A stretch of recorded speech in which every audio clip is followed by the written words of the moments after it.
اس کے خلاف کھڑے ہونے میں اس بات کو ذہن نشین کر لیں. یہ حدیث یہ بتا رہی. آئیے دوسری حدیث صحیح مسلم کی روایت ہے. آپ صلی اللہ علیہ وسلم سے سوال کیا گیا وسوسہ کیا ہے, تو آپ نے فرمایا یہ خالص ایمان ہے. مطلب وسوسہ ایمان نہیں ہے, وسوسہ جو آتا ہے وہ خالص ایمان کی علامت ہے, اور وسوسہ آنے کے بعد مومن کی گھبراہٹ کہ اس کا ایمان نہ چلے جائے یہ ایمان کی علامت ہے. یہاں بھی حدیث واضح ہوگی. تو وسوسے سے بھاگو مت, ڈرو مت. ٹھیک ہے. آگے ابو داؤد کی روایت میں اور اضافی الفاظ یہ ہمیں آگ کا انگارہ ہاتھ میں لینا پسند ہے لیکن وہ وسوسے کو بولنا پسند نہیں ہے. بہت ہی ڈینجرس وسوسے ہوتے کچھ لوگ, اتنے ڈینجرس کہ دن میں بیٹھے بیٹھے رونا شروع کر دیتے ہیں, گھبرا جاتے ہیں. یہ شیطان کی طرف سے, ڈریے مت, گھبرائیے مت. لیکن ٹھیک ہے, تو ہمیں آگ کا انگارہ لینا پسند ہے لیکن بولنا پسند نہیں ہے, تو ہم ان خیالات کو اپنی زبان سے ادا نہیں کر سکتے. ٹھیک ہے, ایسے بھی الفاظ آتے ہیں. مطلب اتنے ڈینجرس وسوسے بھی صحابہ کو آتے تھے, لیکن اللہ کے رسول نے کہا کوئی گھبراؤ مت, فکر مت کرو, یہ ایمان کی وجہ سے آ رہا ہے, تم اس سے اپنی حفاظت کرو. حفاظت کیسی ہوگی انشاءاللہ آگے بات آئیں گی. ٹھیک. اس طرح ابن حبان کی روایت میں عائشہ رضی اللہ عنہا فرماتی ہے اور کہتی ہے بلا شبہ شیطان تم میں سے کسی ایک کے پاس آتا ہے. اب دیکھیے اللہ کی ذات کے تعلق سے ایک جو بڑا وسوسہ ہے وہ وسوسے کا کلیریفیکیشن اس حدیث میں آ رہا ہے. ٹھیک ہے, تو یہ حدیث میں اس لیے بیان کر رہا ہوں کہ وسوسے کا کلیریفیکیشن ہو. اب یہ حدیث میں غور و فکر کر کے نئے وسوسے مت پیدا کر لو, پہلے ضروری وضاحت کر دے رہا ہوں, کیونکہ بیان نہیں کروں گا تو پھر ایک مسئلہ چھوٹ بھی جائے گا, اور بیان کر رہا ہوں تو احتیاط کے ساتھ بیان کر رہا ہوں کہ اس کو لے کے نئے وسوسے مت پیدا کرو. ٹھیک ہے, ایکسپلینیشن دے رہا ہوں. میں عائشہ فرماتی ہے کہ اللہ کے رسول صلی اللہ علیہ وسلم فرمایا جو بہت سارے لوگوں کو ہوتا ہے اللہ کی ذات میں, اس کا جواب ہے بلا شبہ شیطان تم میں سے کسی ایک کے پاس آتا ہے اور کہتا ہے تجھے کس نے پیدا کیا. کسی ایک کے پاس آ کے بولتا ہو کریٹڈ یو, کس نے پیدا کیا تجھے. پھر وہ جواب دیتا اپنے دل میں, وسوسہ آئی ہے, وہ بولتا ہے اس کو اس نے پیدا کیا. پھر وہ بولتا ہے کہ اس کو کس نے پیدا کیا, وہ بولتا ہے اس کو اس نے پیدا کیا. پھر وہ پوچھتا ہے شیطان تجھے کس نے پیدا کیا, وہ کہتا ہے اللہ نے. شیطان پھر کہتا ہے زمین و آسمان کو کس نے پیدا کیا, وہ کہتا ہے اللہ نے. پھر شیطان کہتا ہے اللہ کو کس نے پیدا کیا. ٹھیک ہے, تو جو کوئی اس طرح کی بات پائے اسے فوراً کہنا چاہیے. ٹھیک ہے, تو جو کوئی جس کو شیطان ایسا بہکائے کہ اللہ کو کس نے پیدا کیا, اس نے فوراً کہنا چاہیے آمنت باللہ ورسولہ. یہ اس کی دعا ہے, آمنت باللہ ورسولہ, ایمان لا اللہ پر, اس کے رسول پر, جو انہوں نے بتایا بس ختم, مجھے شیطان کے جواب دینے کی ضرورت نہیں ہے, کیونکہ شیطان کیا کرا, اللہ کو کس نے پیدا کیا. اب اس کا لاجیکل ایکسپلینیشن دے رہا ہوں صرف سمجھنے کے لیے, اپنا کوئی منطق اور خیاس نہیں لڑا رہا ہوں, صرف سمجھنے کے لیے. اگر کوئی یہ کہے کہ اے کو کس نے پیدا کیا, کوئی کہیں گا بی نے, چلو ٹھیک. بی کو کس نے پیدا کیا, کوئی کہیں گا سی نے, چلو ٹھیک. سی کو کس نے پیدا کیا, تو کوئی کہیں گا ڈی نے, چلو ٹھیک. لیکن کوئی نہ کوئی تو ایک ہوگا نا جس کو کسی نے پیدا نہیں کیا, وہی اللہ کی ذات ہے.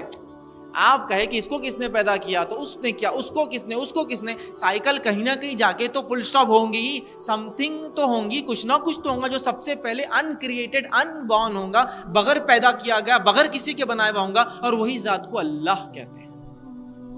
تو وسوسے کا لاجیکل جواب بھی دے دیا, اور حدیث میں دعا بھی بتا دیا آمنت باللہ ورسولہ, فنش, ختم. اب کوئی سوچنے کی ضرورت نہیں, ہمیں کو ڈر لگ رہا, ہمیں کو ایسے خیالات آ رہے, فلاں ہو رہے. شیطان کی طرف سے ہٹا لیے اس کو اپنے سے دور, اللہ اور رسول پہ ایمان کی بات کیجیے اور آگے بڑھ جائیے.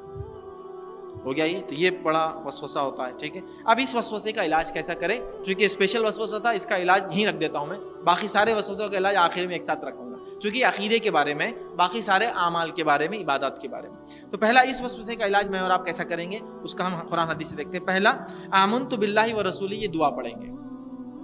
پہلا آمنت باللہ ورسولہ, یہ دعا پڑھیں گے جب بھی اللہ کی ذات اور اس کی صفت میں وسوسہ آئے, برے خیال آتا ہے. دوسرا سورہ اخلاص کی تلاوت کریں. تیسرا کام کریں گے شیطان مردود سے اللہ کی پناہ مانگیں گے, اعوذ باللہ من الشیطان الرجیم, شیطان مردود سے اللہ کی پناہ مانگیں گے. چوتھا اللہ تعالیٰ کی پناہ مانگ کر اس قسم کے خیالات کو رک جانے کے لیے اپنے نفس کو بھی آمادہ کریں گے کہ اب خیال مت لاؤ تم بار بار, یہ جہاں اللہ میں پناہ بھی مانگ لی تو اپنے نفس کو بھی کہیں نہ کہیں روکیں گے. پانچواں ہم اس مریض سے سوال کریں گے, یا سوال پوچھا جائے گا کیا تو یہ بات مانتا ہے جو شیطان تیرے دل میں ڈال رہا ہے, یقیناً وہ کہیں گا نہیں. جب نہیں مانتا ہے تو اس کا مطلب ایمان ہے, مانتا نہیں نا, پریشان ہونا, تو یہ ایمان ہے. ٹھیک. چھٹی چیز یاد رکھیے وہ یہ ہے کہ اس ایسے خیالات کو دفاع کرنے کی ہر ممکن کوشش کریں. ساتویں چیز بہت زیادہ فکر مند اور ڈپریس نہ ہو ایسے خیال سے, اگر بہت زیادہ ہی آ رہے ہیں تو تھوڑی دیر کے لیے چھوڑ دے, لیکن بہت پریشان نہ ہو, اس کا سلوشن ہے. اور آٹھواں بار بار اس کے بارے میں سوچنا چھوڑ دیں, تھوڑی دیر بعد نکل جاتی. جیسا ایک ہاتھ پہ آپ کو زخم لگا, آپ بار بار سوچتے ہیں تو وہاں دھکا لگتے رہتا ہے, چھوڑ دیجئے, تھوڑی دیر بعد آپ بولتے ہیں نہیں محسوس نہیں ہو رہا.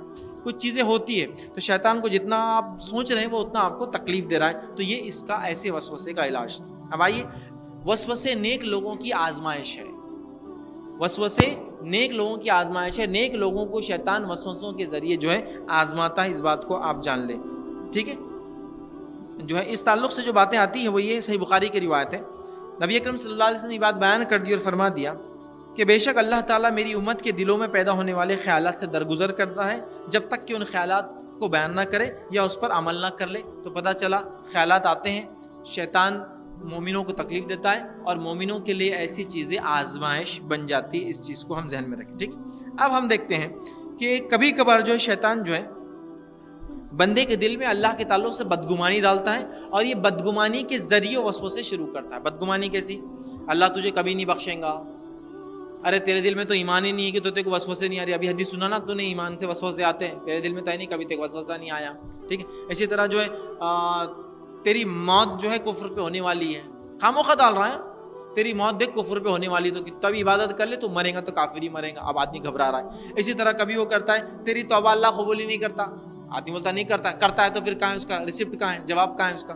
آدمی بولا ارے کیسا معلوم کروں میری توبہ قبول ہی نہیں ہوئی، ٹھیک ہے۔ اسی طرح کرتا ہے تیری اطاعت اور بندگی کا تیرا کیا فائدہ، اگر وہ نوٹ نہیں ہوا تو آخر میں اگر اللہ نے بول دیا تو نے کچھ نہیں کیا تو کیا کریں گا؟ یہ ساری چیزیں نا امیدی والی بڑھتا ہے۔ ارے تو نے کب سے دعائیں مانگی؟ ہاں بہت مانگی نا، سنا کہ اللہ نے ایک بار بھی، کئی کو چکر میں جا رہا ہے، یہ نہیں سنتا اللہ، ٹھیک ہے، اس کے لیے تو کفر کر، بدعت کر، جب سنیں گا تیری بات۔ تو اس طرح کی نا امیدیاں اللہ کے تعلق سے ڈالتا ہے، یاد رکھیے۔ اسی لیے پہلی چیز وسوسوں میں مبتلا لوگ اور عام لوگ اللہ کے تعلق سے حسن ظن، اچھا گمان رکھیں، تو وسوسے بہت حد تک کنٹرول ہو جاتے ہیں۔